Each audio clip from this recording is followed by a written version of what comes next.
जुदा थी विया जानी सजण ॾेई सूर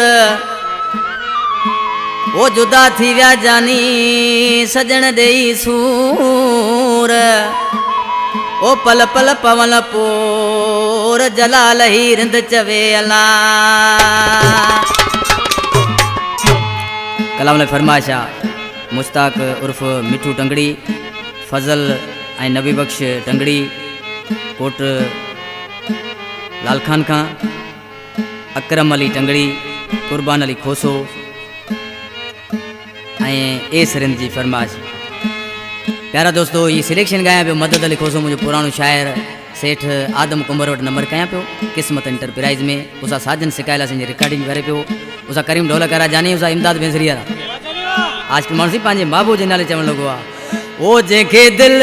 सां चाहियोसी से थी विया बेवफा जेके दिल सां चाहियोसी से थी विया बेवफा ख्वाब खुशन जा ॾेखारे सफ़ा वेठा हूं विसारे ख्वाब खुशन जा ॾेखारे सफ़ा वेठा हूं विसारे घोड़ा रत जा रुनासी करे जानी विया जुदा जेके दिल सां चाहियोसी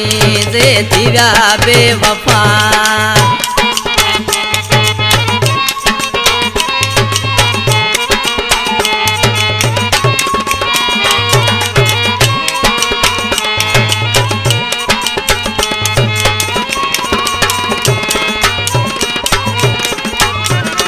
ॾिठई गैरन में रोले वियो रिणन में छा ॾिठई गैरन में ओ छा ॾिठई गैरन में रोले वियो रिणन में छा ॾिठई गैरन रोले वियो रिणन में जेके पंहिंजो बायोसी अॼु थी विया सफ़ा खफ़ा जेके दिल सां चाहियोसी से थी विया बेवफा।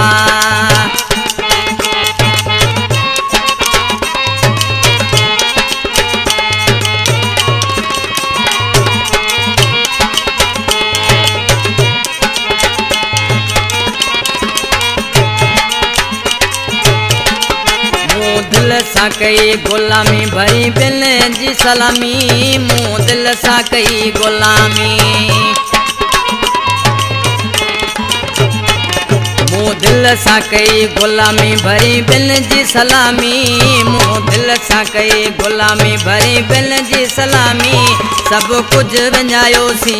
मिली प्यार जी आ सज़ा जेके दिल सां चाहियोसी से थी विया बेवफा।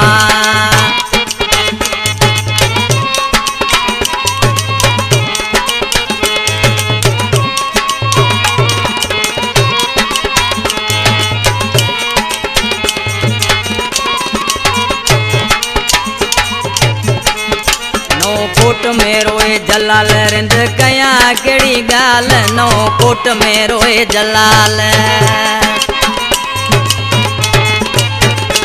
नौ कोट में रोए जलाल रिंद कया कहिड़ी ॻाल्हि नौ कोट में रोए जलाल रिंद कया कहिड़ी ॻाल्हि जैसा नी अड़ायोसी दिन कई कोन पुछा जेके दिल सां बायोसी से थी विया बेवफा ख्वाब खुशन जा ॾेखारे सफ़ा वेठा हूं विसारे ख्वाब खुशन जा ॾेखारे सफ़ा वेठा हूं विसारे घोड़ा रत जा रुनासी करे जानी विया जुदा जेके दिल सां चाहियोसी से थी विया बेवफा।